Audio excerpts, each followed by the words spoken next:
श्री शिवाय नमस्तुभ्यम दोस्तों। आप सभी लोग जानते हैं 13 फरवरी 2024 को है बसंत चतुर्थी। दोस्तों ये बसंत चतुर्थी का जो दिन है ये बसंत पंचमी के एक दिन पहले पड़ता है। मतलब कि 13 फरवरी 2024 को है बसंत चतुर्थी और 14 फरवरी 2024 को है बसंत पंचमी।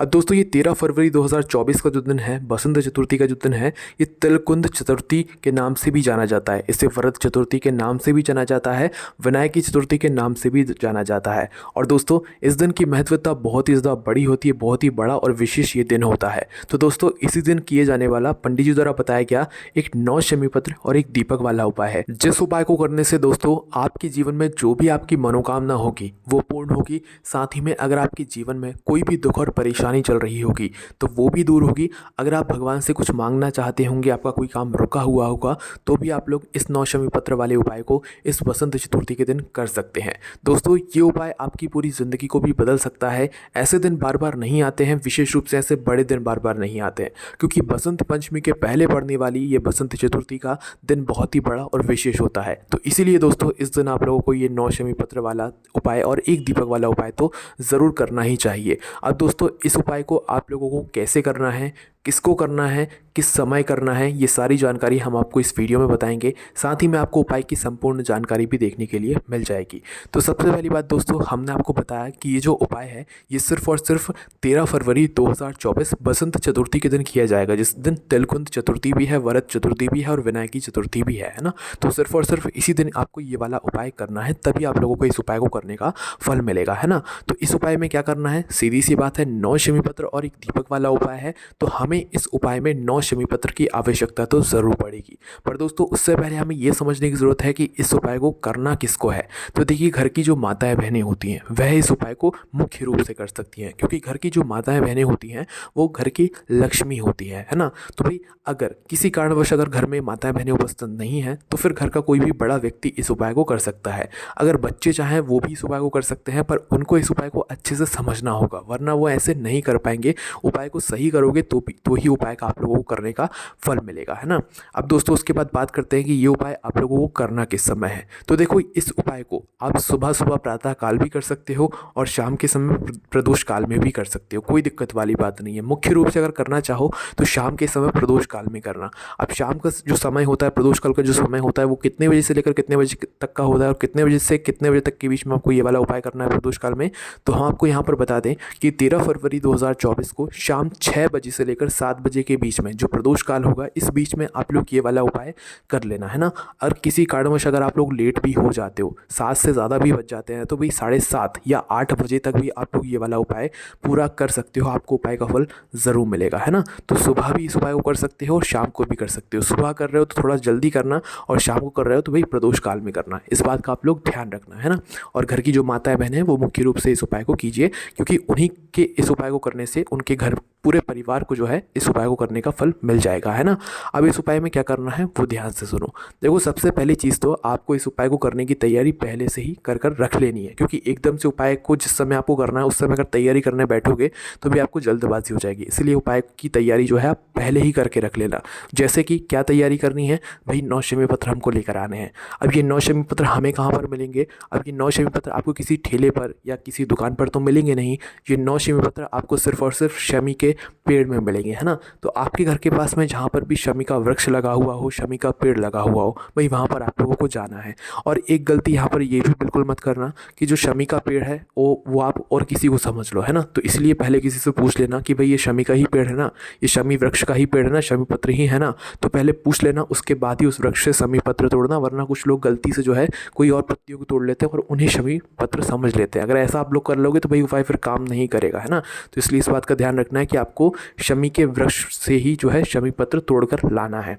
शमी के वृक्ष के पास आप पहुंच गए। अब कितने शमी पत्र तोड़ोगे? यहाँ से कुल मिलाकर आप 9 शमी पत्र तोड़ोगे। इससे ज़्यादा भी तोड़ सकते हो, पर उपाय में सिर्फ 9 शमी पत्र की ही आवश्यकता होगी, है ना। तो फिलहाल के लिए आप थोड़ा 10, 11, 12 भी तोड़ सकते हो। घर आकर आप लोग अच्छे से छांट लेना, अच्छे अच्छे जो है 9 शमी पत्र, है ना।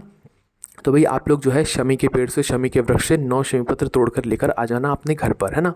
घर पर आने के बाद दोस्तों इन 9 शमी पत्र को आप लोग उपाय के लिए अलग से रख लेना, अलग से रख लिया आप लोगों ने।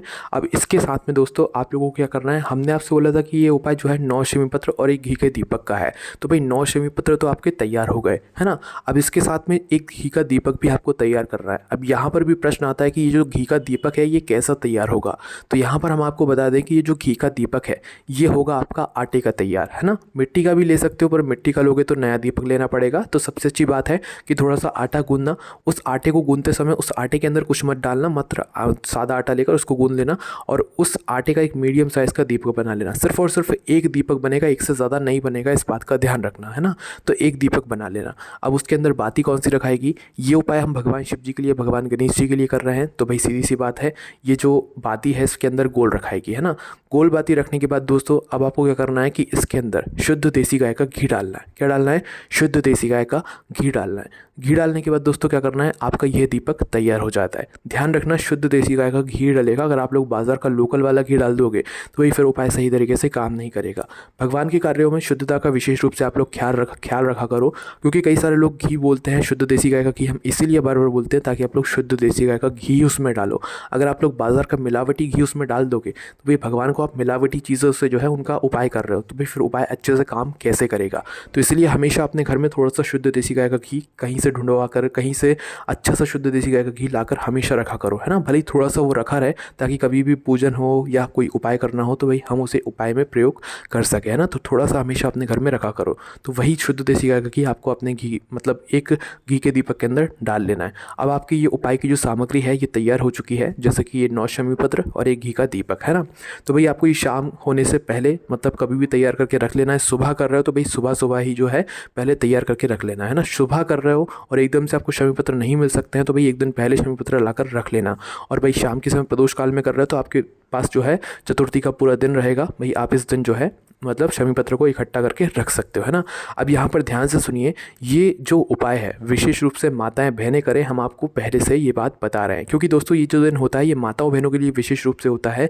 माताएं बहनें ही इस वसंत चतुर्थी का या जो मतलब त्रिकुंड चतुर्थी है इसका व्रत रखती हैं, और इस व्रत को रखने से माताओं बहनें को जो कुल होता है, जो परिवार होता है, जो बच्चे होते हैं, उनके जीवन में कभी कोई दुख परेशानी नहीं आती। और इस उपाय को करने से तो भाई फिर उनके जीवन में कभी कोई दुख और परेशानी आ ही नहीं सकती। भगवान उनकी सारी मनोकामनाओं को पूर्ण करते हैं, उनके बच्चों का भविष्य भी बहुत ही अच्छा करते हैं, ना। तो इस बात का आप लोगों को ध्यान रखना है। तो अब करना क्या है भाई, आपको अपने घर से ये 9 शमी पत्र और एक घी का दीपक किसी भी एक पूजन की थाली में या किसी भी एक प्लेट में या पात्र में आपको रख लेना है, क्योंकि ऐसे हाथ में तो रख कर आप लेकर नहीं जाओगे इन सब चीज़ों को, है ना। तो किसी भी एक प्लेट या पूजन वाली थाली में आप लोग रख कर तैयार कर लेना। जैसे ही आप लोग अपने 9 शमी पत्र और एक घी का दीपक अपने पूजन वाली थाली में रख लेते हो या किसी भी एक प्लेट में रख लेते हो तो भाई फिर आपको अपने घर से निकलना है इस उपाय को करने के लिए। उसके पहले आप लोग एक चीज़ और ध्यान रख लेना कि ये जो दीपक है इस दीपक को आपको घर से जलाकर नहीं लेकर जाना है। ये दीपक आपको वहीं पर जाकर जलाना है जहाँ पर आप लोग ये उपाय करने वाले हो। और इस बात का भी ध्यान रखना कि ये जो दीपक को जलाने के लिए माचिस लेकर जाओगे या आप अपने घर से ही लेकर जाओगे। अगर आपने माचिस जो है किसी और की ले ली या मंदिर में उपाय कर रहे हो तो मंदिर की माचिस ले ली तो भाई जिसकी भी वो माचिस होगी उसको भी इस उपाय को करने का आपका फल मिल जाएगा। पर उपाय आप कर रहे हो, फल उसको भी मिल जाएगा। तो इसीलिए दीपक को जलाने के लिए अपने घर की ही अपनी माचिस लेकर जाना, इस बात का भी आप लोग ध्यान रखना, है ना। और दीपक के नीचे कुछ चावल के दाने या कुछ फूल की पंखुड़ियाँ जो है आप लोग चाहो तो रख सकते हो, है ना, ऐसा माना जाता है। तो अपने साथ में कुछ चावल के दाने या फूल की पंखुड़ियाँ रख लेना जहाँ पर आप ये एक दीपक रखोगे वहीं पर, है ना। तो भाई आप लोग निकल जाना अपने घर से इस उपाय को करने के लिए। और कहाँ पर पहुँच जाना, अपने घर के पास में जो भी शिव मंदिर हो वहाँ पर पहुँच जाना, जो भी शिवालय हो, शिव मंदिर हो, भगवान शिव जी की शिवलिंग विराजित हो वहाँ पर पहुँच जाना, है ना। इस उपाय को करने के लिए शिवलिंग का विशेष रूप से होना ज़रूरी है, इस बात का ध्यान रखना, है ना। तो शिव मंदिर में आप पहुँचे। शिव मंदिर में पहुँचने के बाद दोस्तों आपको पहले भगवान के दर्शन करने, शिव मंदिर के अंदर प्रवेश करके भगवान के दर्शन करने, उनको धूप देना है। फिर उसके बाद जैसे ही आपकी पूजन अर्चना हो जाती है, मतलब आप भगवान के दर्शन कर लेते हो, उनसे प्रार्थना कर लेते हो, तो आप शिवलिंग के पास में आ जाओ। शिवलिंग के पास में आने के बाद अब आपको क्या करना है, ये वाला उपाय शुरू कर रहा है। देखो अगर सुबह के समय ये उपाय कर रहे हो तो पहले जाकर अपना जल वगैरह सब शिव जी पर चढ़ा देना, पहले अपनी पूजन अर्चना कर लेना, भगवान से प्रार्थना कर लेना, उसके बाद में ये वाला उपाय करना, ठीक है। और शाम के समय कर रहे हो तो बस दर्शन करके आप लोग ये वाला उपाय शुरू कर सकते हो। तो आपको क्या करना है, भगवान शिव जी की शिवलिंग के पास में आकर बैठ जाना है। ठीक है, बैठना है आराम से, बिल्कुल मन से पूरे भाव से ये वाला उपाय करना है। आप जो अपने साथ में 9 शमी पत्र लेकर आए हो, सबसे पहला काम आपका ये रहेगा, इन 9 शमी पत्र में से 5 शमी पत्र आप लोग अलग निकाल लो। कितने शमी पत्र? 5 शमी पत्र, है ना।